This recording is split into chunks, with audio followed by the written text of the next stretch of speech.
My name is Steffen Hoernig. I'm an economics professor at Nova SBE, Nova School of Business and Economics.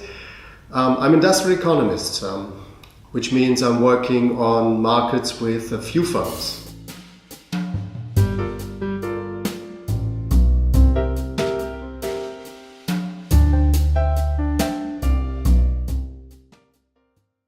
How did I get into that? First of all, I was always interested in game theory, and this is one of the areas in economics where game theory is most important. And second, it has a strong relation to reality. So it's, all the markets you can look at out there, which are interesting, they're actually markets with few firms. And there's lots of things going on. Every market is different. Yeah. And why did you choose economics as a career path? That's actually a good question. I started out at university and I studied business and math simultaneously, and so not economics. And then it just went on over time, and at some point I decided, okay, what I really want to do is actually economics, and I went on to do an economics PhD at the EUI in Florence. And IO was not a good decision there because the last IO professor was about to retire. And I didn't even get him as a supervisor, so that was kind of difficult. But I still settled in the area. Yeah, you always knew you wanted that area, or were there other interests before IO?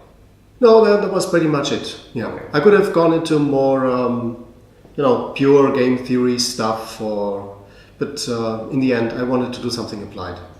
What are your main sources of inspiration when thinking about what to research next? Well, one is that, sometimes the phone just rings and someone says, I'm from this and this company and we would like to have an opinion about this specific issue. So this has given the opportunity to write quite a few papers about things. Also, just reading the business press is something absolutely essential. Read your local, read the international business press. That helps you. Going to conferences also helps.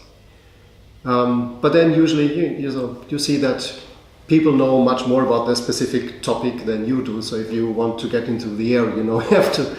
There's a lot of catching up to do. So fresh questions from outside, they are usually more fruitful. Do you think economics education is at a good point in time now, or do you think there's still a lot of room for improvement? Well, there's always room for improvement, so even at Nova, of course. We've had, different solicitations in recent times. So on the one hand, economics as a science becomes more and more data-driven, which means we need to get students a more quantitative education. More econometrics, more rigor in the kind of issues that they need to learn, because you can't do econometrics if you don't know the theory, so students need to know both. On the other hand, there's also a growing demand for larger weight on economic thinking, in the sense that there are many students, and I'm perfectly aware of that, if you just teach math, people don't learn why they do certain things like this, what has the historical path been to doing things like this. And of course, we also need to leave space for rethinking of what we are doing. And obviously, within economics, there are many different paths. So more and more people are interested in behavioral economics, which does not mean throwing things overboard. It just means taking into account that people in some cases behave like, say, the neoclassical framework predicts, and in other cases they don't. So we need to be able to adapt the kind of things that we do to reality when it's necessary. On the other hand, obviously, our students should also know how to integrate different ways of economic thinking. I'm always confused when read, for example, what German economists write. So I'm German myself, but there's this very specific German school of economics, which is very different from the Anglo-Saxon variety that nowadays rules the world, so to speak. They do policy recommendations which seem disastrous to us, like if a country is in difficulty, it should go for more austerity. On Germany right now, they say, okay, we have very extremely low interest rates, and so we don't invest. Which is like, what in the world are they thinking? And in order to be able to talk to these people, we also need to understand what they're doing. And the same is true with people on the extreme left. We also need to understand why they think this way if we want to have a conversation with them. Do you have any book on economics that you like particularly? I see you have a very large number of books. Do you have anyone you like? Well, it's a kind of small library. Many of these books, they are more, New Year's Day resolutions than actual stuff that I've deeply studied.